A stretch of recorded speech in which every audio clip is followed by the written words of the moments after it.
Aina ya pili, adwiyatun wa aqaqiru tuathiru ala badani almashuri, ni uchawi wa kutumia madawa magome, na huu pia ni uchawi nao. Anaweza akapewa mtu kaeke sehemu fulani, kamtupie sehemu fulani, kamwagie kitandani kwake anapolala, kamwekee pale chini ya, akikanyaga tu hii jambo limekwisha. Madawa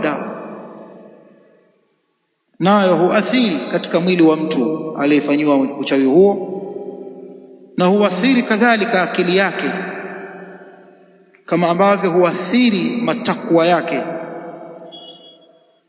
Kwa mtu matakwa yake, mfano anampenda fulani, basi tu yatokea ameanza kumchukia, ameathiriwa kwenye irada ni matakwa. Ndio wale wanarogana huko makazini, bosi anampenda mtu fulani. Kwa nini apendwe yeye na bosi? Kwa nini akisema yeye tu bosi anakubali? Kwa nini sisi wao? Pia haya hufanyana wake wenza.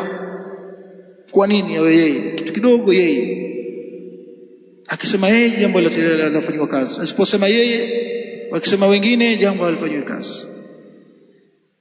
Ndio watu wanakwenda kugangani, kwamba mganga nimekuja ameona mimi ni mke na mke mwenzangu, naomba nifanye mambo. Yule mume yule amchukie yule mke mwenzangu, wala hataki hata kumuona. Yani zamu ikienda kwake basi iwe nitafurani kuanzia siku hiyo mpaka zamu inaisha. Akija kwangu yawe mambo ni mazuri, shwari, kombe kuelea. Mkokohoa tu anauliza, Fatuma unataka nini? Mume wangu alikuwa anakohoa tu. Najua unataka kunituma Fatuma. Limbwata hili ni aina katika aina za kichawi. Amelishwa limbwata ni uchawi.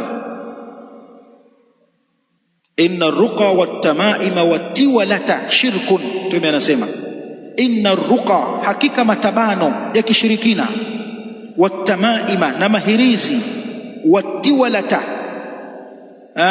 na malimbwata, shirkun, yote ni ushirikina.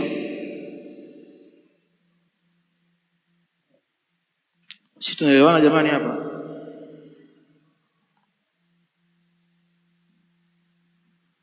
Hivyo kama ziko aina mbili, aina ipi katika hizi mbili humkufurisha mwenyewe kwamba akawa ni kafiri?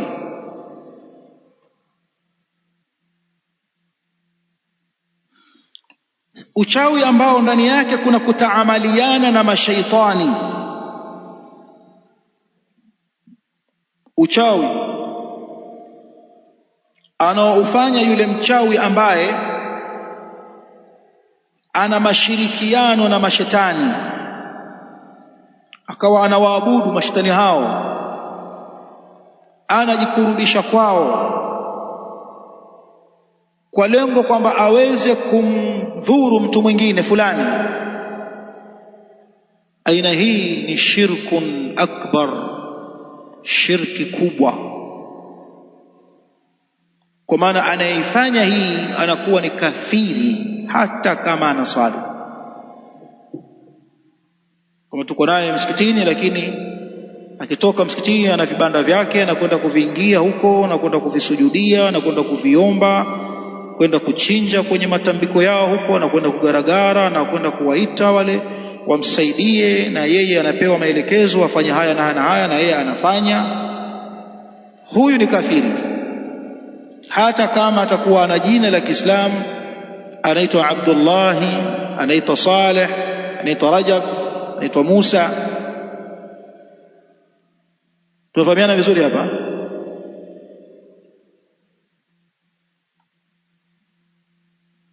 Aina ya pili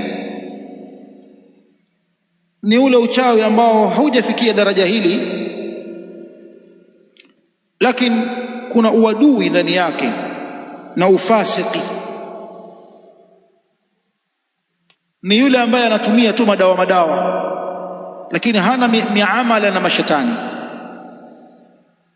tumia madawa, anachukua hiki, anafanya hiki, anaunganisha hapa, katupa mahala fulani, amdhuru mtu.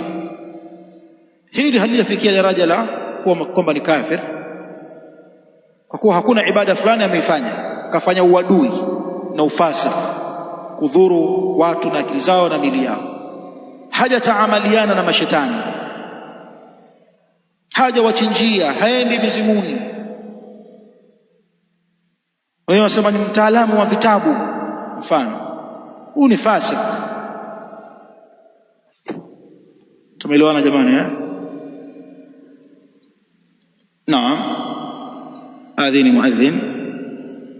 Iwe leo tumefungua huu mlango na aya moja na maelezo haya mliyosikia, alafu tutakuja kuendelea kwenye aya inayofuata na hadithi za Mtume sallallahu alayhi wasallam. Adhini muadhin.